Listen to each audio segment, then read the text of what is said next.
Hello, welcome back to another session in our Spatial Awareness series. My name is Paul Marlette, and this session is in conjunction with the ARPDC in support of the implementation of the new physical education and wellness curriculum. This little clip is specifically about using dance, creative dance, some tools, and just some mindsets when you're working with our elementary students in getting them to move creatively. A lot of there's not that many cusps actually within the curriculum that talk specifically about dance. But the cool thing is that whenever they're talking about creative movement, even in tactics, right? So there's going to be a section in the older grades where it talks about creatively moving, but within tactics, the dance for me is such a gate opener. It's such an opportunity for us to really start to get students working through the different ways their bodies move. With the younger kids, it's going to talk about things like how to express emotions and thoughts and feelings through movement. So again, I'm a big promoter of dance in my own program and have been since I started. So I hope you get something out of this session, and yeah, again, just enjoy and send me any questions or comments as you go through. I'm going to make myself small from time to time here so you can see these few slides. So the first thing is let's come to this with the instinct of being a kid. Because really younger students, especially in the K to like 4, I do a lot of these exercises all the way up to grade 9, have done them up to grade 12. But the idea is to break down this notion that movement has to be sport related. So creativity and free exploration become the cornerstones of using this kind of movement in your classes. I will include another resource called They'll Never Know They're Dancing. It has quite a few other activities. The other one is this notion of across the floors. So how do you do your warm-ups? Oftentimes we, as phys ed teachers, we default to this notion of run some laps. And laps are amazing, gets the heart rate going, you get to check in with your students. However, an across the floor is this very common thing that we do in most dance classes. So if we have a gym, I'm going to go big here again. I'm going to be jumping back and forth today. Here is my gym. Okay, now my gym is a single badminton court. It is tiny. So what we're going to end up doing here is we're going to set across the floors. So I'm going to line up my students probably this way, and I'll have 1 or 2 students in the lead. Okay, and the whole thing is here is that they're going to pick a way to move. You can set parameters, and we move across the floor. So this person or this pair leads. You can have groups of 3, and then what happens is that the whole group moves to the other corner. The people who are at the front go to the back. So if these are my people in the front, they're going to wait here and they're going to join the line in the back. And then we go the other way across the floor. So we set up this zigzag, this crisscross, not zigzag, this crisscross pattern. But anything that I'm talking about with this dance, you can do here. This could be sport related. So we could do some fitness. Let's do, first group, they're going to do lunges. Next group's going to do some bunny hops. Next group's going to do some, crab walks. However, in dance, you can do this with music or without, everything. And you can say, okay, pick a way to move. Kids are going to skip, they're going to crawl. You can add in some of the animal stuff we're going to talk about. So I just want you to start thinking about embedding this stuff into what you're already doing to maybe make what you're doing in phys ed a little more engaging as well. Let's start right with warm-ups. I've already mentioned one called Cross the Floors. Are my animal cards here? Yes, they are. Fantastic. This is a resource that was put out by our amazing team at Ever Active. Okay, it's called Shape Safari. Right there. Okay, so it's called Shape Safari. This is such a neat little resource for working with elementary students, particularly. So at the front, they give you different animals. So this is frog, this is alligator. On the backs, they have a whole bunch of stuff. So this one says sit comfortably for fox. I'll just read you the fox one. Sit comfortably. Make a circle shape with your hands by pressing the tips of your thumbs and index finger together. Do you know that foxes have excellent vision? Can you bring your hands to your face and have a look? So they have all these little activities for it. My favorite thing is just the front. Okay, horse breathing, that one wasn't such a good example. Elephant breathing. So they give you all kinds of different things. But let's say we pull kangaroo. If we pull kangaroo, yeah, my goodness, there's a good warm-up. Pull a card, have them move across the floor, or just even have them move as a group, all lined up in one direction. Doesn't matter which way. When I taught elementary phys ed, we could do this for up to 20 minutes. Have the kids pick an animal. And although it may not feel like they're dancing, they're moving in a creative way. Right? And I know some of the stuff I talk about is not new to you, but it also gives you this notion that there's other ways. Ridiculous tags. This is another great way to increase some dance. So instead of running around, could you actually put on some music and have kids move to that style of music? Put on some Ali Farka, which is this incredible African musician. You could put on a Great Big Sea and just watch how students move. Bringing music into a class will also increase this notion that there is something else that we can connect our bodies with. Emotionally, physically, the idea of the tone of the music. Is it fast? Is it slow? You can watch your students explore that without much instruction. In some of the previous videos, we looked at different levels, locomotive versus long locomotive, the whole big deal. The whole collection of ideas. The other key for me is that whenever I'm doing creative movement with anyone, adults or students, is this notion that there's no wrong moves, there's only new moves. You don't even have to tell them that what you're doing is dance, right? It doesn't really matter because all they're doing is moving their bodies. Okay, the first one I want to talk about here, well, not the first, like the third. The first main one here is called back to front. So again, I use this quite extensively. It's usually one of the first things I always do. I'm going to zoom in here. So basically what we're going to do is we're going to set up a couple of leaders, depending on how big your groups are, how many students you have, and we're going to put a line of maybe 4 or 5 kids behind, like so.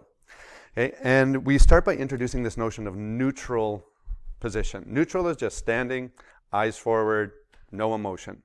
And once you say go, what's going to happen is the person in the back is going to run to the front and be the new lead liner. So it goes from the back to the front. As soon as they're on the motion, on the go, the next person's going to move forward. So what you have is kind of like this leapfrog, and everyone's doing it at the same time. So in a gym, we're going between 2 lines. That's it. Run forward, stand, run forward, land. Now, that concept, once you get to the other end, we're going to reverse it. We're going to move back. The concept is this. So once we start with levels, as the person from the back moves to the front, now you can introduce some parameters. So you can't be the same level as the person behind you. So if the person behind you is standing totally like upright, then the next person has to be in a low pose, in a mid pose. So you can start to level in these cusps that show up in our curriculum, right? The next thing that you can add in after you've done that a couple times is add in directions. Right? So now if the first person is facing forward, the next person has to face any other direction other than the same as their partner. So you're also starting to teach this idea of paying attention to what's going on around you. When you get to the older grades in terms of tactics, it's really hard to know where you should go if you don't have the ability to see what your teammates are doing around you. So although this might seem like a really simple thing of run forward and look at the person behind you, you're actually building that skill set forward. Right? You're building that so when you get to a point where you can have kids scan a field, they can look to see, okay, they're not even looking at me, I can't pass them the ball. In the resource, there's a few other iterations that get a little more complicated. But in here, I always get the question, well, what if the boys, specifically the boys, I don't mean to stereotype, but that's usually who most phys ed teachers have trouble getting into dance. Again, stereotype, I do know that, but that generally is the trend. At any time, you can always just take that neutral stance. So if you have some students who are like, I don't want to do this, you're like, that's fine. You can contribute the way you want to. I wouldn't give them that option at the start, especially in the younger grades. I have very few students who won't at least give this part a try. So back to front, great way to introduce it. And that's after you've done stuff with animals, you've done stuff with like shapes, like freeze tag, put on some music in your class, let them run around or walk around or squink around. What's a squink? Whatever you want it to be. Have them stop, turn off the music, give them a direction. High pose, something that feels like rain, something that feels like sunshine, right? So you're just building that movement vocabulary as you go.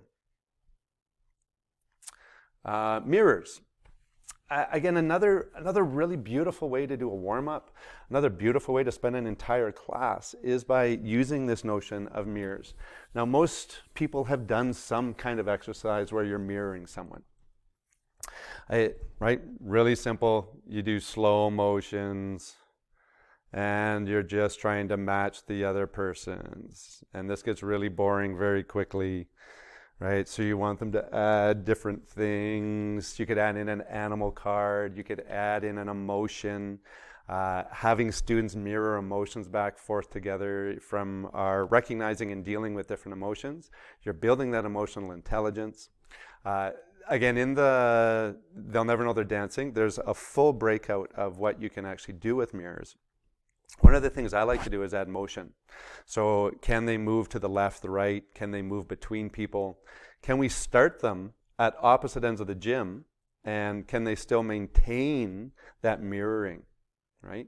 Another big thing that comes out with those mirrors that leads into some of the tactics as we go forward is the idea of who's leading. So at the start, you can give one person the lead, let them know, switch it, have the other person lead. Where it gets interesting is when you take that away and you give them some parameters. I want you to go high, low, maybe add something to do with bugs. So any bug that comes to mind, can you put that into emotion? And then let them figure out who's leading and following. And some of the discussions you can have as that progresses is quite deep. Right? So asking like, how was it? Did you like leading or following? What happened when you weren't sure if you were leading or following? Did one individual capitalize on that time? And again, this does come right down, believe it or not, into games.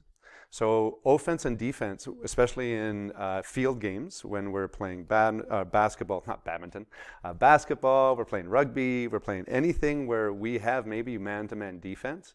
That is how you stay with your opponent. You watch them and you react. So in mirroring, you can actually increase the speed of this as we move forward. And mirrors, that's a form of creative dance.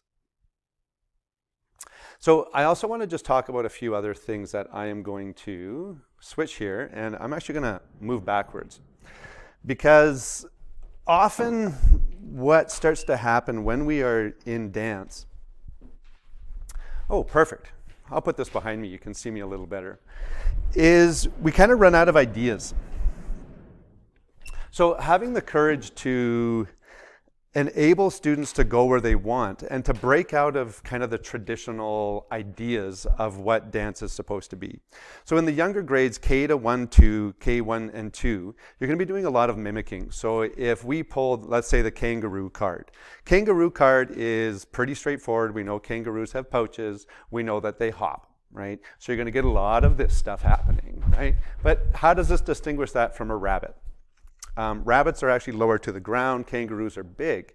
So when we get into this notion of creative dance, one of the keys is to take the idea of an animal or of a situation and not to do it like, not to do it as you would expect. So the classic one is snake. You want to have some fun with kids all the way up to grade 6, have them move like a snake. And most kids are going to lay down and wiggle around, right? But the essence of that snake is actually some kind of a twist. So could we actually convince them, or could we encourage them? Could we look at different ways to move like a snake? Sometimes snakes curl up and do nothing, right? So we can bring in this critical thought within it, because there are snakes that spend a lot of time just in a ball laying on the ground. So I would hope to see that, to bring that out. If you're teaching science, what a great way to do a little cross-curricular. There's another interesting thing called body empty, body full. And body empty, body full is where we have students stand in neutral. It's a great way to start. Also a great way to get kids' energy down. So if you got a really active class, they're wild, you're going to say, okay, everyone, I want you in neutral, and just wait for it. Be patient. Take some breaths. Everyone in neutral. Breathing. So we take a couple breaths. And then you ask them to imagine that their bodies are empty. They're just like a little bag, right? And what happens is that we're going to fill it up. So take some suggestions. Let's fill it up with bubbles. So you breathe in 3 times and you imagine bubbles going up all through your body, up through your feet, up through your hips, up through your torso, up through your shoulders, up through your neck. And how do bubbles move? Right? You're going to have some kids make it look like a bubble and like do these big bubbly things. But you might have some kids do little like prancy things. Right? They'll get all around. And yes, if you're doing this kind of stuff, you have to let go of our mature adult movement patterns, right? Bubbles also pop. Pop. Like, how does that bubble pop? Blow another one. Pops. They kind of move around in these weird ways. If we fill them with rocks or gravel, okay, that's going to be really heavy and it might like slide around in your body. I have a lot of kids who like to put in condiments, mustard, mayonnaise, pickles. Imagine how that would feel and bring it out. Same thing with emotions. I always like to do a reset. So after we do that, we take a neutral stance. Sometimes with little kids, they need to lay down. Neutral stance, breathe out all the bubbles. Maybe they'll go. And then you just take 3 breaths again. So we're going to come up, creative, and then come down. Up and down. And now you can have them think of a time when they were so happy, or even when they were sad. Right? There's some risk. There are always risks when you go into anger, sadness, those heavy emotions. But if we're going to be delivering a health curriculum, those are the emotions that students struggle to handle and to deal with. And if we can start to feel them in our bodies and talk about that, that actually does make a big difference moving forward. Dance to me is that emotional link to a lot of creativity. So I'm going to give you one more little tip, and this one is a really simple one. It's called a 3x3. Okay, and the 3x3 is a really neat little activity. It works at all levels, and basically you're working levels, high, medium, and low. So you're going to give them a couple of minutes to come up with an interesting pose that's high meaning that we're fully standing, our hands are up, we're trying to take up as much space as we can. Great place to talk about symmetry and asymmetry. So the older kids, you can have them have one asymmetrical or 2 asymmetrical, right? So we have a high pose. Let's say I'm going to twist it. Twisting makes things really interesting, as you can see. I've got a high. I'm going to back up. My medium is going to be something that's asymmetrical. So I'm going to take a pose here. My high one was twisted. Have them memorize them.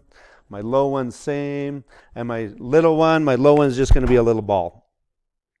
Okay, so once they have that, then you're going to move them through them. So you have them say, okay, I want you to start at number 1, which is high. When I tell you to move, we go into 2 and 3. And what we're going to do is we start counting. Give them 10 seconds. Start at the high. 10, 9, 8. Switching to the middle before I get to 1. 7, 6, 5, 4, 3, 2. Hit. Down to the lower one in 10 seconds. And down. So you give them 10 seconds, then 5 seconds, then 2 seconds, then 1 second. So they're working the same shapes, but they're getting more intimate with them. After that, we work on a transition between. So what's an interesting way to go from here to here? Well, I can add a spin. I could add a jump. I could add anything they want. They could add a couple of punches. Just some interesting way to go between the two. We do that again. Now the neat thing you can do is after they've got really comfortable with that, I would put them in pairs. And now they can create a sequence of 6. One of the things that a lot of my dance mentors encouraged me to do was, if you're doing things like this creative dance, is can you have kids watch? So now we could actually split the class into 2 or 3, and those partners could actually just perform this little sequence of 6 shapes and talk about it. Like, what was interesting? What caught your eye? So these are just a couple of ideas, but the basis of it is, like in those lower elementary, is those like animals, seasons, emotions, and just watch how they express themselves and see if they like it. There's been times when we've done whole classes walking across the gym as different kinds of animals, talking about it, and then seeing if we can come up with different ways to maybe combine them. If you have an elephant with mouse legs, right? So just go with it and get into that playful notion. As I mentioned, these skills of observing, reacting, changing, and doing things that we may have not ever done before really do set students up for success as we get into sport. So always know that that progression, although you might not be throwing a ball or kicking something, you're starting to train those neural pathways to be better and to accept those things as we move forward. That's it for now. As I said, there'll be that resource called They Never Know They're Dancing. Other than that, send me some emails or some messages if you have questions. It's on the other videos. And good luck, have fun, and let go of this notion that movement has to be much square. Just get out there and play with your kids. Okay, we'll see you on the other side. Thank you so much.